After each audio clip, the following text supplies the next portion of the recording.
I'm running for governor, and I want to tell you why. In this social media posting Monday morning, Robert Beto O'Rourke jump-started the race for the top job in Texas. As for the why, O'Rourke cited things like the power grid crisis this past winter and the hard right legislation pushed under the Capitol dome. Those in positions of public trust have stopped listening to, serving, and paying attention to, and trusting the people of Texas. And so they're not focused on the things that we really want them to do, like making sure that we have a functioning electricity grid, or that we're creating the best jobs in America right here in Texas, or that we have world-class schools, or that we make progress on the things that most of us actually agree on, like expanding Medicaid or legalizing marijuana. In many ways, it is a Hail Mary. But when you look at the Democrats, they don't have anybody else who's going to be able to match Beto's fundraising or his name recognition. They have a very short bench. Political science professor Brian Smith with St. Edward's University says O'Rourke is launching a campaign in a much different climate than in his previous attempts.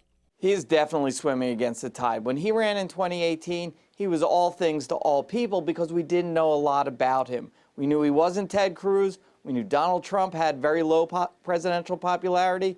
We knew it was going to be a Democratic wave. He had all that in his favor, still couldn't win. Now everything's flipped. An unpopular Democratic president, a governor who is more popular than Ted Cruz, and a lot of people have formed their opinions about Beto, and some are good, but some are not. As O'Rourke immediately launched a multi-city campaign road trip, Governor Greg Abbott was in Floresville, welcoming a state House member who flipped from being a Democrat to the GOP. I welcome the challenge. Abbott and Republicans immediately went on the attack. On social media, an image of O'Rourke was posted morphing into President Biden. The Wrong for Texas, Wrong for America theme is expected to include past statements O'Rourke has made, things like support for a mandatory gun buyback program, an open border federal voting legislation that initially included eliminating voter ID, and the Green New Deal. During his campaign for the presidency, he showed that he really was not so much a Democrat as he was a socialist.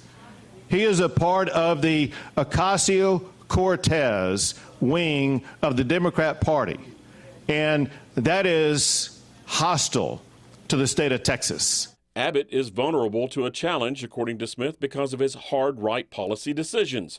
It does give O'Rourke a bit of issue space. Also, we know Abbott isn't super popular. So O'Rourke's greatest strength is this. He doesn't have to be beloved. He just has to be liked more than Abbott. Remember, it's like if you're being chased, two people are being chased by a lion. I don't have to be faster than the lion, Rudy, just faster than you.